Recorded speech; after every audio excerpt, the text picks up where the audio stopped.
বেরাদার নবী পাক সাল্লাল্লাহু তাআলা আলাইহি ওয়াসাল্লাম একটি সে আনসারের বাগানে নবী মুস্তাফা যেন যাচ্ছেন, তাশরিফ নিয়ে গেলেন নবী পাক সাল্লাল্লাহু তাআলা আলাইহি সাল্লাম সে আনসারের বাগানে। যখন বেরাদার সেই জায়গাতে গেলেন, ও মুসলমান বাবা যে বন্ধুগণ আমার দয়ার নবী মুস্তাফা সাল্লাল্লাহু তাআলা আলাইহি ওয়াসাল্লাম যখনই ওই আনসারের বাগানে বেরাদার তাশরিফ নিয়ে গেলেন, ও মুসলমান আজকে আমাদের কিছু আমাদের মনটা খারাপ হলে রে বাবা, আমরা আজকে কোনো যেন জাননেওয়ালাদের কাছে যাই, আমরা কোনো যেন আলিম ওলমার কাছে যাই। ও মুসলমান সেই জায়গাতে একটি উট, কত যে মনে যন্ত্রণা ছিল, কত যে মনে আশা ছিল, কত মনে যে আশা ছিল কি কখন আমার দয়ার নবী মুস্তাফা এ রাস্তা দিয়ে আসবে আর আমি নিজের যন্ত্রণা নিজের বেদনা আমার দয়ার নবী মুস্তাফার সামনে বলবো। আপনারা বলবেন উট আবার কি যন্ত্রণা তার রয়েছে।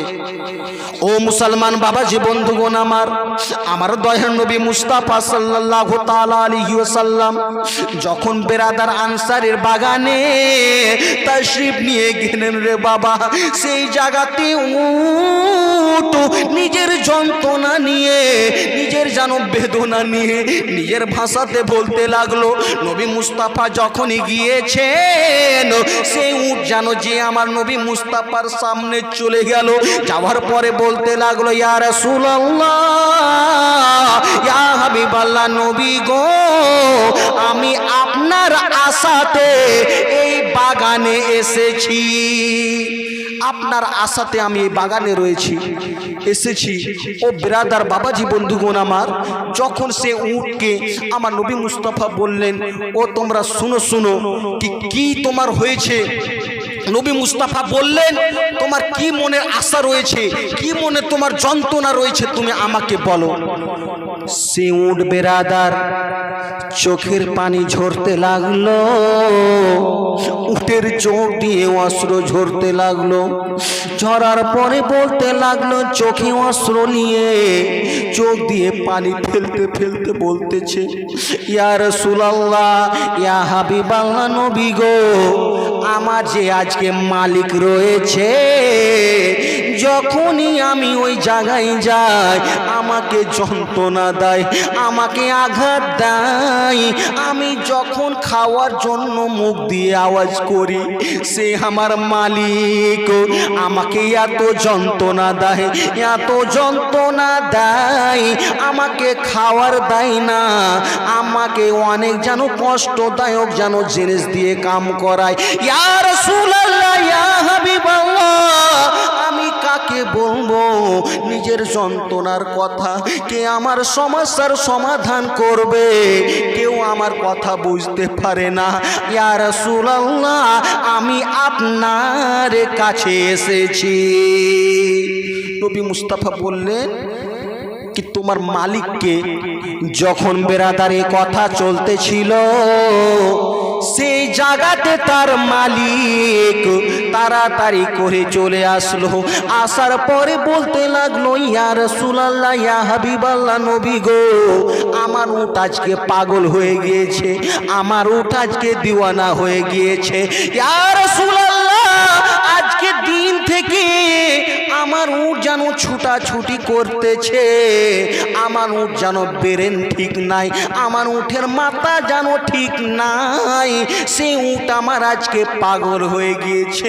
আমার নবী মুস্তাফা বললেন, না না না, তোমার উট আজকে পাগল হয় নাই, তোমার উট আজকে দিওয়ানা হয় নাই, তোমার উট আমাকে সকল কথা বলে দিয়েছে, তুমি আজকে কি তার প্রতি যন্ত্রণা দিয়েছো, কি তুমি তাকে আঘাত দিয়েছো, তোমার উট সকল কথা বলে দিয়েছেন। আমার নবী মুস্তাফা সাল্লাল্লাহু তাআলা আলাইহি ওয়াসাল্লামের কথা শুনে সেই তার মালিকটা বলতে লাগলো, ইয়া রাসূলুল্লাহ, ইয়া হাবিবাল্লাহ, নবী গো, আপনি কিভাবে জানতে পারলেন। আমার নবী মুস্তাফা বললেন, শুনো শুনো, তোমার উট যেন নিজের ভাষাতে আমাকে বলে দিয়েছেন। ও মুসলমান, এ থেকে বোঝা যায় আমার নবী মুস্তাফা শুধু মানুষের জন্য নবী নাই রে বাবা। আমার নবী মুস্তাফা শুধু পশু পাখির জন্য নবী নয়, আমার দয়ার নবী মুস্তাফা সাল্লাল্লাহু তাআলা আলাইহি সাল্লাম সকলের জন্য রহমত হয়ে দুনিয়াতে এসেছেন। ও ব্রাদার, এই থেকে একটা কথা মনে রাখবেন, আজকে যে আপনাদের বাড়ির জীবজন্তু সকলের বাড়িতে রয়েছে, কেউ তো ছাগল পোষেন, কেউ আবার সে গরু, কেউ আবার সে মহিষ।